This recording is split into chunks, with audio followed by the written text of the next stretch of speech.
पहाड़ में पुष्कर। नमस्कार, बात मुद्दे की में आपका स्वागत है। मैं हूं राजेश सक्सेना। जिस तरह से उत्तराखंड में बड़े नाटकीय ढंग से तमाम सारी चीज़ें एक साथ हुई। पहले तीरथ सिंह रावत का इस्तीफा, दिल्ली भी गए थे बातचीत के लिए, और फिर आज शाम होते होते पुष्कर सिंह धामी उत्तराखंड के नए मुख्यमंत्री। लगभग 6 महीने का वक्त बचा है जब विधानसभा के चुनाव होना है, और अगर हम तीरथ सिंह रावत की बात करें तो कोई ज़्यादा वक्त नहीं हुआ था, तकरीबन 114-15 दिन हुए थे जितना वो मुख्यमंत्री रहे। कारण बताया जा रहा है संवैधानिक संकट। जिस तरह से एक नियम होता है कि कोई भी जब मुख्यमंत्री होता है, अगर विधानसभा का वो सदस्य नहीं है तो 6 महीने के भीतर उसको चुनकर आना होता है। लेकिन इसके पीछे दलील है कि अब चुनाव हैं, चुनाव के बाद ऐसे समय जब कम बचा है वक्त विधानसभा चुनाव का, तो फिर बरकरार रखना। दूसरी तरफ उन्हें अगले 6 महीने में चुनाव कराकर विधायक चुना जाना था, जिस तरह से इसके पीछे की दलील है।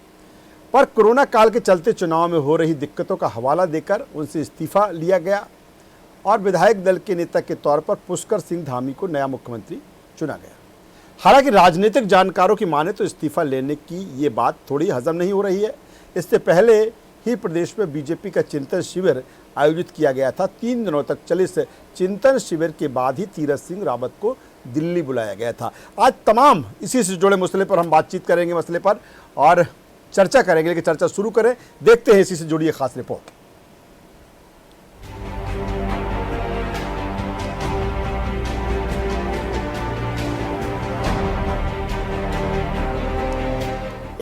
उत्तराखंड के सियासी रण में बड़े ही नाटकीय ढंग से मुख्यमंत्री का ऐलान किया गया। पूर्व मुख्यमंत्री तीरथ सिंह रावत का इस्तीफा और तत्काल ही बीजेपी हाईकमान से दिग्गज उत्तराखंड पहुंचे। दिल्ली से पार्टी आलाकमान ने बतौर पर्यवेक्षक केंद्रीय मंत्री नरेंद्र सिंह तोमर को देहरादून भेजा। पुष्कर सिंह धामी के नाम की घोषणा की गई। उत्तराखंड में कल से चल रहा सियासी घमासान अब खत्म हो चुका है। उत्तराखंड के 11वें मुख्यमंत्री के रूप में पुष्कर सिंह धामी को मुख्यमंत्री बनाया गया है।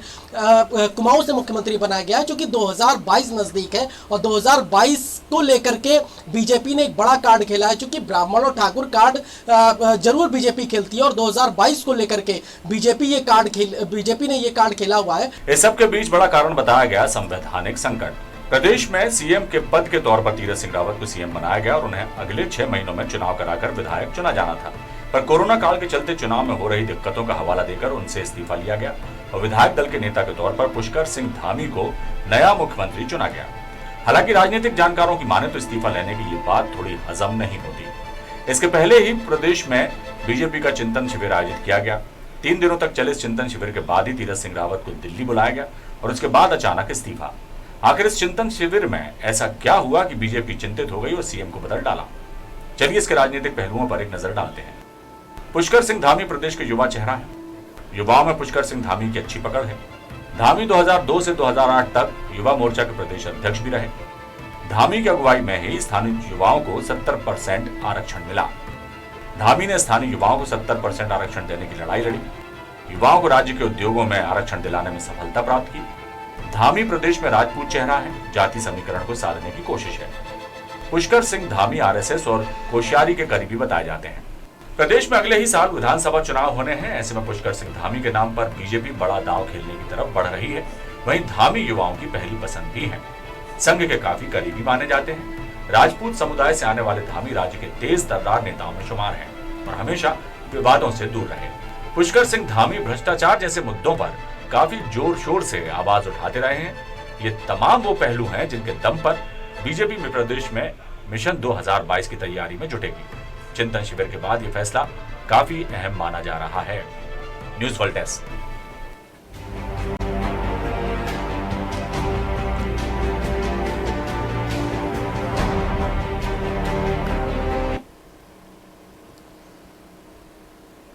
तो पहाड़ में अब पुष्कर यानी कि पुष्कर सिंह धामी उत्तराखंड के नए मुख्यमंत्री। लेकिन सवाल तमाम हैं कि आखिर तीरथ सिंह रावत की विदाई क्यों हुई है, या फिर ये सारा कुछ 2022 में जो विधानसभा के चुनाव है उसके लिए बीजेपी की रणनीति है। आज इसी मुद्दे पर हम चर्चा करेंगे, बातचीत करेंगे। चर्चा शुरू करें उससे पहले अपने मेहमानों से आपका परिचय कराना चाहूँगा, तारुफ कराऊँगा। उसके बाद पूरे पैनल के साथ हम डिबेट को आगे बढ़ाएंगे। तो जिस तरह से तीरथ सिंह रावत की विदाई और पुष्कर सिंह धामी का स्वागत, यानी कि उत्तराखंड के नए मुख्यमंत्री के रूप में।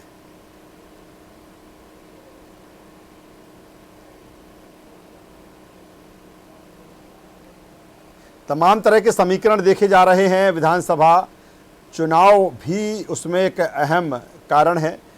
चर्चा शुरू करें उससे पहले मेहमानों से मैं परिचय करा देता हूं। हमारे साथ बीजेपी के वरिष्ठ नेता प्रवक्ता ब्रजगोपाल लोहिया साहब हैं। लोहिया जी, स्वागत करूंगा आपका।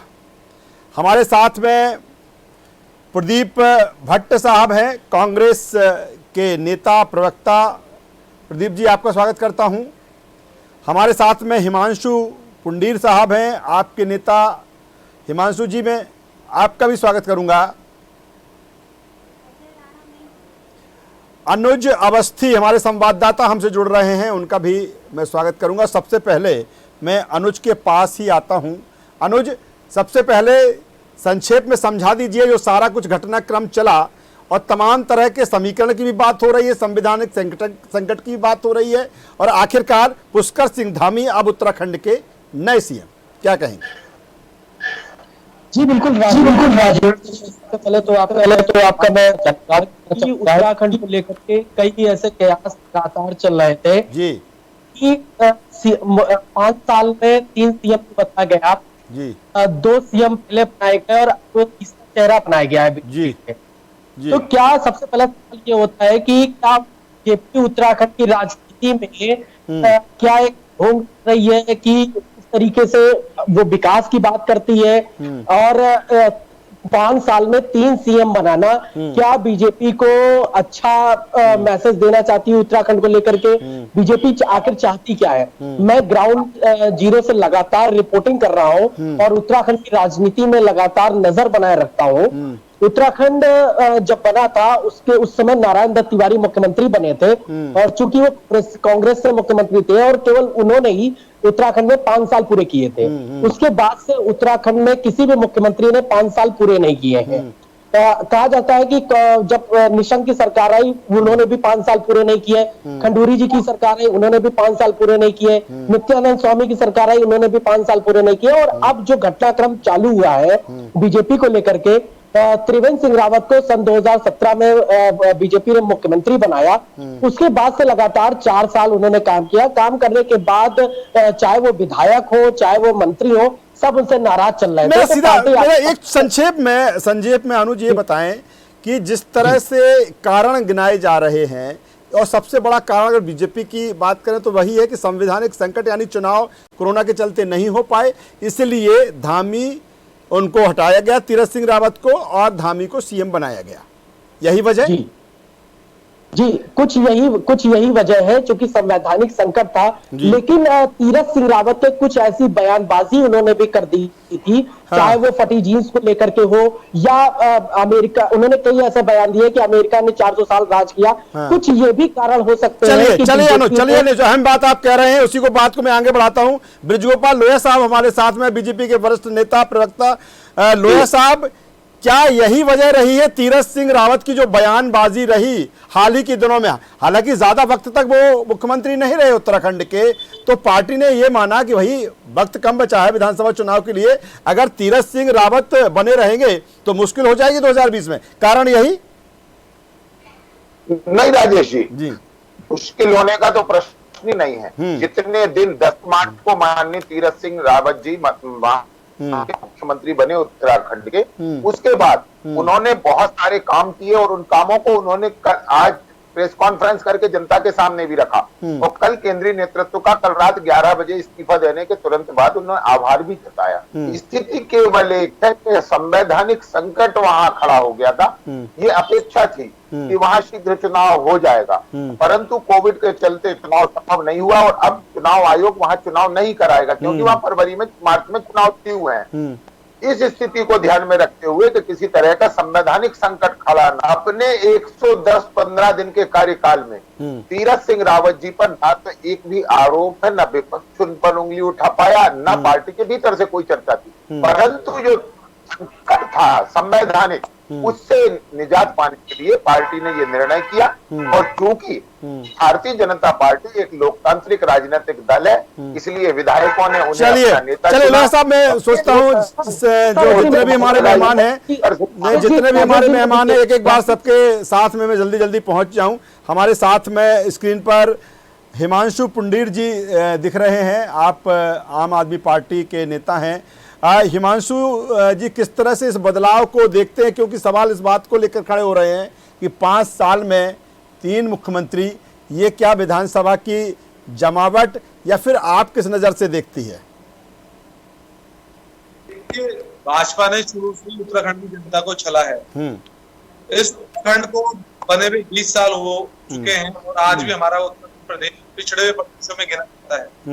जिस तरह भाजपा ने सत्ता साथ इस चुनाव को जीत और उसमें इस बार 3 मुख्यमंत्री को मिले पिछले 5 साल में, सबसे बड़ा दुर्भाग्य इतनी बड़ी पार्टी के लिए क्या होता है। दूसरा, इतने बड़े बड़े नेता बैठे हैं पार्टी के अंदर, क्या इन्हें तो मुख्यमंत्री बनाने से पहले नहीं पता था कि इन्हें संवैधानिक संकट का सामना करना पड़ेगा? ये एक साफ झूठ है। ये भाजपा की पहले ही है। जब इन्हें पता हम लड़ेंगे मुख्यमंत्री का, अगले दिन ही पेश है। तो ये एक शरारत आप दिख रहा है, इसमें कोई संबंध नहीं है। ये डर था भाजपा के अंदर कि कल की डेट में अगर उपचुनाव के अंदर आम आदमी पार्टी निकल आती है तो सभी को पता है कि प्रदेश में बदलाव आ रहे। उस डर को देखते हुए प्रदेश भाजपा ने तीरथ सिंह रावत जी और एक मैं कहूँगा ये तीरथ सिंह रावत जी की बलि चढ़ा दी गई है, बलि चढ़ाई गई है। चलिए हिमांशु जी, मैं आता हूं दोबारा।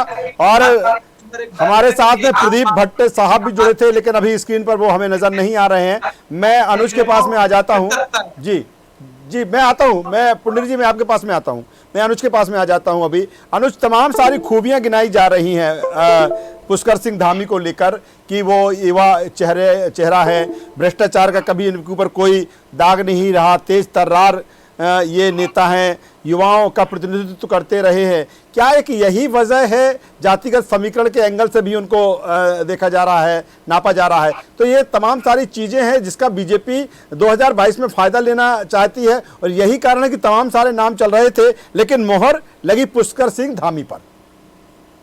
राजेश जी, सबसे पहले तो मैं जो हमारे बीजेपी के पार्टी के मेहमान हैं उनसे, उन्होंने अभी एक बड़ी अच्छी बात कही कि उनके ऊपर कोई आरोप, तीरथ सिंह रावत के ऊपर कोई आरोप नहीं लगे हैं। सर, इतना छोटा कार्यकाल और इतने छोटे कार्यकाल में इतनी जल्दी आरोप नहीं लगते हैं, जहां तक कि मैं एक पत्रकार की दृष्टि से देख रहा हूं। साथ ही साथ अगर बात करें कि अगर बीजेपी को चेहरा लाना था तो पुष्कर सिंह धामी को अगर उनको मुख्यमंत्री बनाना था तो उन्होंने तीरथ सिंह रावत को मुख्यमंत्री क्यों बनाया? क्या उस समय संवैधानिक संकट नहीं बीजेपी को दिख रहा था? उन्होंने बीजेपी के तीरथ सिंह रावत के ऊपर मुहर क्यों लगाई उस समय पे? उस समय पे भी तो कई नाम चल रहे थे। सतपाल महाराज की अगर बात करें, उनके भी नाम चल रहे थे, पुष्कर सिंह धामी का भी नाम चल रहा था उस समय पे, रितु खंडूरी का भी नाम चल रहा था। तो बीजेपी ने उस समय पे क्यों मुख्यमंत्री क्यों नहीं बनाया पुष्कर सिंह धामी को? तीरथ सिंह को ही कुर्सी क्यों दी? क्यों? उसका रीजन क्या था कि तीरथ सिंह रावत उनको क्या ये नहीं पता था कि संवैधानिक पद, जो संवैधानिक संकट है वो अब आएगा, नजर में आएगा? उस समय भी कोरोना था, आज भी कोरोना है, तो क्या उस समय बीजेपी को नहीं दिखा था? बीजेपी ने क्यों उत्तराखंड को लेकर के किसी नए चेहरे को तो के पौड़ी के सांसद हैं और उनको मैं मुख्यमंत्री बना रहा हूं, उस समय क्या बीजेपी को नहीं पता था? अगर बात करें 2022 को लेकर के, तो तीरथ सिंह रावत ने कई, ठीक है मैं मानता हूं कि तीरथ सिंह रावत के ऊपर कोई दाग नहीं लगा है, लेकिन उनकी बयानबाजी ही उनको लेकर के, उनके इस्तीफे को लेकर के चली गई। जबकि राजेश जी एक बात बता दूं कि तीरथ सिंह रावत का जो कार्यकाल था वो 10 सितंबर तक था।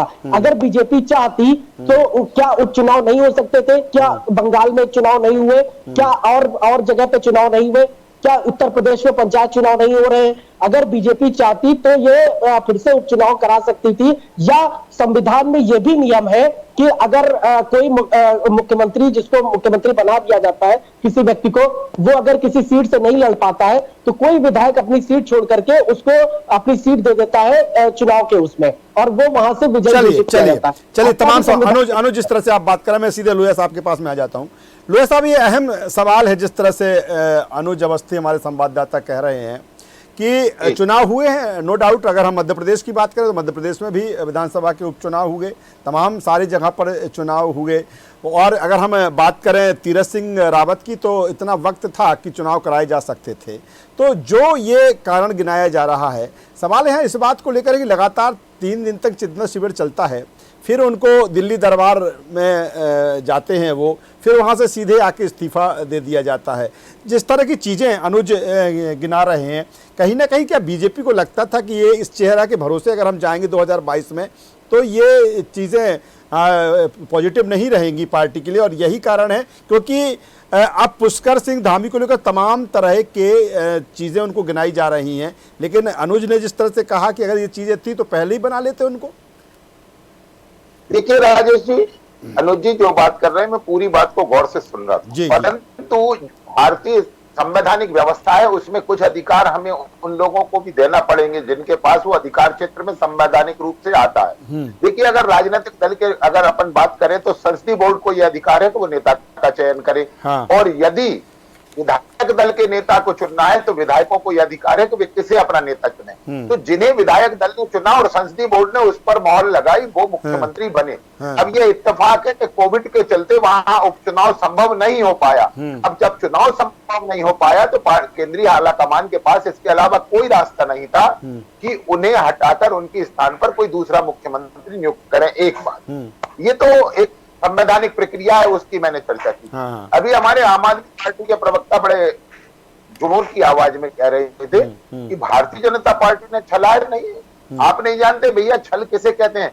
छल उसे कहते हैं जिसमें पूरी दिल्ली बदनाम कर दी आपने, देश की राजधानी को बदनाम कर दिया, जहां आपने छला है। आम आदमी पार्टी और उसके मुखिया अरविंद केजरीवाल जी ने वहां सरकार बना के छला, और अब आप पंजाब जाने की तैयारी कर रहे हैं, उत्तराखंड की तैयारी कर रहे हैं, यहाँ आपके हाथ कुछ नहीं आने वाला है। छल उसे कहते हैं कि 273 टन ऑक्सीजन की मांग हो और आप 1200 टन मांगे और इसके बाद भी कम पड़ जाए, इसको छल कहते हैं। छल का सही शब्द को अर्थ करके देखिए। चलिए मैं जवाब ये ले लूंगा। मैं जवाब लोहिया साहब मैं हिमांशु पुंडीर से जवाब ले लूंगा, लेकिन मेरा सीधा सा सवाल कि तमाम सारी खूबियां गिनाई जा रही हैं पुष्कर सिंह धामी को लेकर कि वो युवा हैं, उन्होंने युवाओं की लड़ाई लड़ी है, 70% आरक्षण की बात कर लें। और दूसरी तरफ अगर बात की जाती है उत्तराखंड को लेकर कि ब्राह्मण और ठाकुर के बीच जो जातिगत समीकरण होता है, कहीं ना कहीं तमाम समीकरणों पर ये पुष्कर जी सिंह धामी फिट बैठ रहे थे, इसीलिए पार्टी ने निर्णय लिया है। राजेश जी वो तो क्या पहले यही है। मैं आता हूं हिमांशु जी, मैं आता हूं आपके पास में, चूंकि जिस व्यवस्था से हम लोग जुड़े हुए हैं ना, वन बाय वन आएंगे तो बेहतर रहेगा। लोहिया साहब अपनी बात कर लें, फिर मैं हिमांशु जी के पास में आ जाता हूं। मैं वही कह रहा हूं कि जो पुष्कर सिंह धामी जी का चयन हुआ है, उनके चयन की जो योग्यताएं देखी है विधायक दल ने और केंद्रीय संसदीय बोर्ड ने, वो बताई जा रही है कि जब उत्तराखंड में 70% आरक्षण, वो भी स्थानीय निजी इकाइयों में भी, निजी उद्योगों में भी और निजी नौकरियों में भी, इसके लिए उन्होंने संघर्ष किया। दूसरी बात आ रही है कि वे छल कपट और सत्य की राजनीति पे चलते हैं, छल कपट से दूर रहते हैं। किसी भी उनके नाम पर किसी व्यक्ति को कोई मन में भेद नहीं है, सारे लोग उनके नाम पर खुश हैं। यदि ऐसा नेतृत्व किसी राज्य को मिलता है, लेकिन लोहिया साहब ये बात पच नहीं रही कि सिर्फ संवैधानिक संकट था, चुनाव नहीं हो पाया, कोरोना, ये पच नहीं पा रही ना बात लोहिया साहब। आप देखिए पच नहीं पा रही है, इसलिए क्योंकि ये भारतीय जनता पार्टी है जहां कार्यकर्ता अनुशासित हैं और संसदीय दल और विधायक दल का नेता का चयन जो प्रक्रिया है उसके अनुसार होता है। नहीं तो पंजाब में क्या हो रहा है पिछले 1 महीने से आप देख रहे हैं, क्योंकि वहां कांग्रेस रूल है। अब जहां आप स्थिति देखिए कि जहां चलिए लोया साहब, मैं आपके सवाल ट्रांसफर करता हूं हिमांशु पुंडीर के पास में। हिमांशु जी, जिस तरह से लोया साहब कह रहे हैं, वरिष्ठ नेता है बीजेपी के, कह रहे हैं कि भाई आप सवाल खड़े कर रहे हैं, लेकिन आम आदमी पार्टी में भी तो तमाम तरह के सवाल हैं। देखिए मैं कहना चाहता हूं, बड़े बड़े जो बीजेपी मंत्री को कोविड हुआ जी, तो यहाँ उत्तराखंड के अंदर अगर होती उत्तराखंड की दिक्कत हार्ट फेल हो जाए, उसने क्या है सारे उत्तराखंड की जा रही है। 20 साल हो चुके बने हुए, हमारे रोड नहीं है, बिजली नहीं, स्वास्थ्य सेवाएं हमारे भी बीजेपी इन्होंने कहा इतनी दिक्कतें हैं। आपने कभी जाके थे आपके गांव लोग दिक्कत हो रही है, महिलाओं को बच्चा पैदा करने किलोमीटर बैठ के आना पड़ रहा है, तक पहुंचती है योजना की है। इस चीज को नहीं देखा बदलने की, तो ये इसको बताने की जरूरत नहीं है कि ये भाजपा द्वारा बड़ी गलती हुई है, ये गलत व्यक्ति को बिठाया गया है, और जब वो व्यक्ति योग्य नहीं है, जैसे कि पहले और दूसरे आइए, इस चीज को देखते हुए जो आला कमान अधिकारी उन्होंने जानने के लिए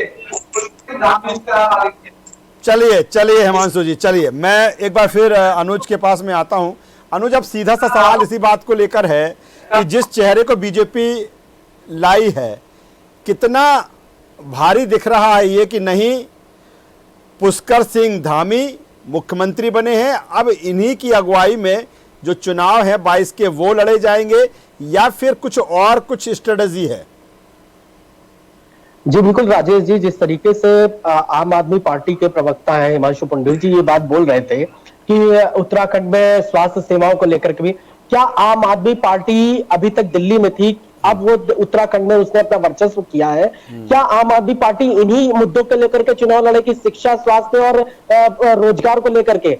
आखिर कौन सी पार्टी ने उत्तराखंड में रोजगार दिया है? आखिर कौन सी पार्टी ने उत्तराखंड में स्वास्थ्य सेवाएं ठीक करी हुई है? मैं ग्राउंड जीरो से पहाड़ों में भी गया हूं और पहाड़ों की स्वास्थ्य सेवाएं, चाहे रोजगार को लेकर के हो, चाहे शिक्षा को लेकर के हो, मैंने अपने आंखों से चीजें देखी हुई है।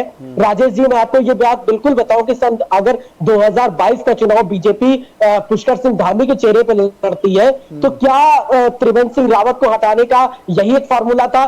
क्या तीरथ सिंह रावत को हटाने का यही एक फॉर्मूला था? एक बात साफ तौर पे ये हो गई है कि बीजेपी इस समय ब्राह्मण वर्सेस ठाकुर कार्ड खेल रही है उत्तराखंड में।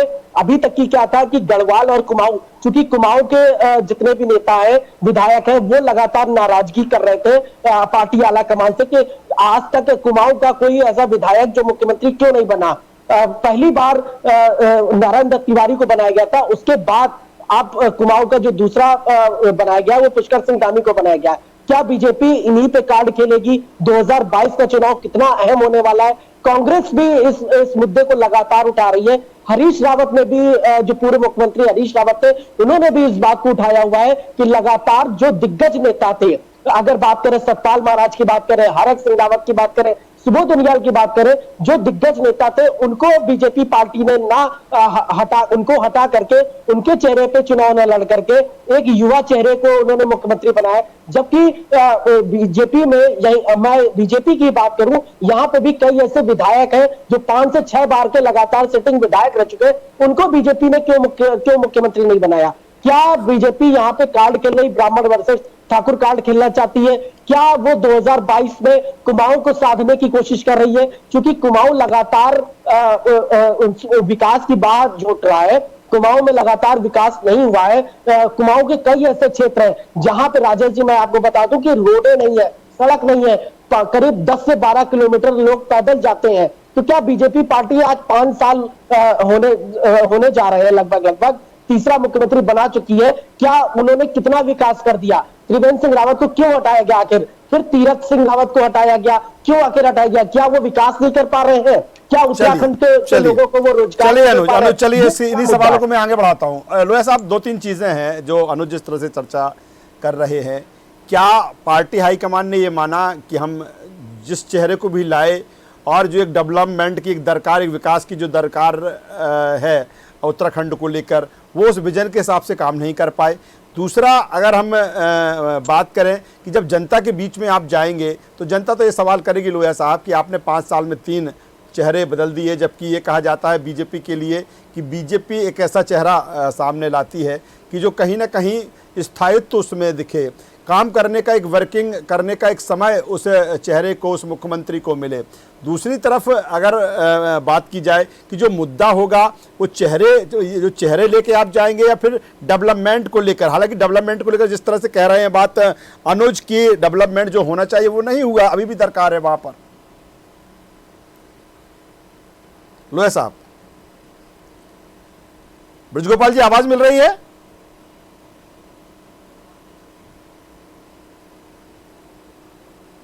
चलिए, मैं हिमांशु पुंडीर जी के पास में आ जाता हूं। हिमांशु जी, क्या लगता है, अगर हम आम आदमी पार्टी की बात करें तो आम आदमी पार्टी, चूंकि अगर देखा जाए तो वैसा जनाधार वहां पर उत्तराखंड में आपका नहीं है, आपकी पार्टी का, तो क्या अकेले आप जाएंगे मैदान में या फिर तलाश रहे हैं कि किसी के साथ गठबंधन होकर आप उत्तराखंड में जो चुनाव होना विधानसभा, उसमें उन्हें क्या स्ट्रेटेजी आप पर्टिकुलर आम आदमी पार्टी की है आगामी चुनाव को लेकर?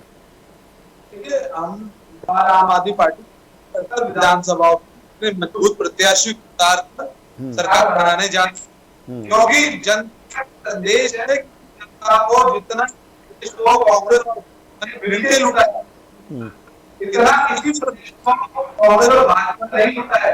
हमारे पहाड़ी भाई जो कि साफ दिल के आदमी होते हैं, उसको बड़े-बड़े वादे, बड़े-बड़े उनसे वोट दिया गया है और अपनी मनमानी की है। अपने मन में इन्होंने कैबिनेट मंत्री ने क्या आप देखिए, हमारे उत्तराखंड प्रदेश की क्या स्थिति बना दी है, हमें बताने की जरूरत नहीं है। आप भी उत्तराखंड के रहते हैं, आप भी देखें जिस तरह से हमारे उत्तराखंड में ऑक्सीजन की, ग्राम संचालन की, अस्पतालों में बेड थे, लोग जा रहे थे, तो भाजपा ज्यादा काम हुई थी।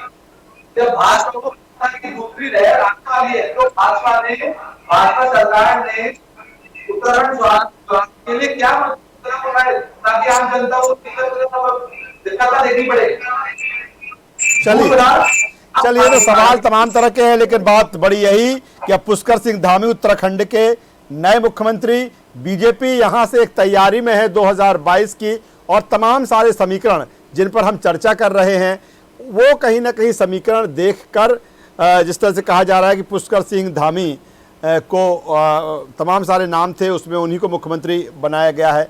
देखना होगा कि बीजेपी जो आगे की रणनीति है आगामी चुनाव को लेकर किस तरह से और बेहतर तरीके से, और फिर अब जब पुष्कर सिंह धामी क्या नए सिरे से अपने मंत्रिमंडल को सेट करेंगे या फिर इन्हीं चेहरों के साथ जो अभी मंत्रिमंडल है उसमें आगे बढ़ेंगे, तमाम सारी चीज़ें हैं, देखने वाली बात होगी उत्तराखंड को लेकर। हमारे साथ जुड़ने के लिए ब्रजगोपाल लोया जी आपका, हिमांशु पुंडीर जी आपका, और संवाददाता हमारे अनुज अवस्थी आपका, तीनों मेहमानों का मैं शुक्रिया करूंगा। तो कुल मिलाकर पहाड़ में पुष्कर यानी कि पुष्कर सिंह धामी उत्तराखंड के अब नए मुख्यमंत्री।